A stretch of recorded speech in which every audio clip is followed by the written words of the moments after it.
The aerospace industry in Oklahoma continues to grow and remains one of the state's leading economic engines. Aerospace generates $12.5 billion of economic output annually, representing 10% of the state's total. That figure could go higher if the industry keeps pace with innovations in flight technology. The aerospace industry is responsible for 144,000 direct and indirect jobs in the state, which represents 1 out of every 11 Oklahomans.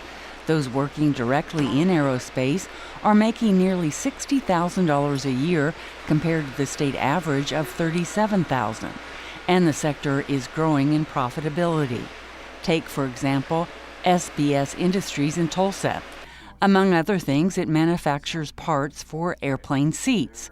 Jeff Greer is Chief Executive Officer of SBS. In 2010, just as a frame of reference, we were about a $13 million a year company, and we probably had about 60 employees here at SBS. Since that time, our revenues have doubled, so that this year we will do closer to $28 million in revenues, and we now have 120 employees. Greer says SBS has outgrown its current space and will need to expand because the company expects to double in size again in the next 4 years. Tulsa-based Nordam, one of the largest independently owned aerospace companies in the world, also continues to grow. It is adding 50,000 square feet to its production facility. And just 2 years after beginning production, Nordam has reached a milestone. Recently, the company announced it has completed the shipment of 70,000 cabin window assemblies for the Airbus A320, one of the world's most widely used aircraft. Nordam is also helping to blaze a new trail in airline manufacturing. It has developed a first-ever window frame made out of composite material for a commercial aircraft. Nordam has supplied more than 20,000 of the frames for the Boeing 787 Dreamliner. The composite window frame is more tolerant of damage and weighs 50% less than traditional aluminum frames. Composite materials are giving rise to all kinds of new possibilities. Meet George Jetson. We may not be able to pack up a car in a briefcase like George Jetson, but Melcher Antuano, with the United States Federal Aviation Administration, says the FAA has given approval for the operation of an aircraft, which is also an on-the-road vehicle. Now, one thing that we've made it clear to them up front, just because there is traffic, you cannot just take off from any highway. You still have to go to an airstrip or an airport and then take off from there, but not just from the street, okay? Antuano was a guest speaker during Oklahoma State University's Research Week. He told engineering students and others interested in aviation about the flight possibilities he sees on the horizon. Personal flight may also include jetpack-type apparatus, or this.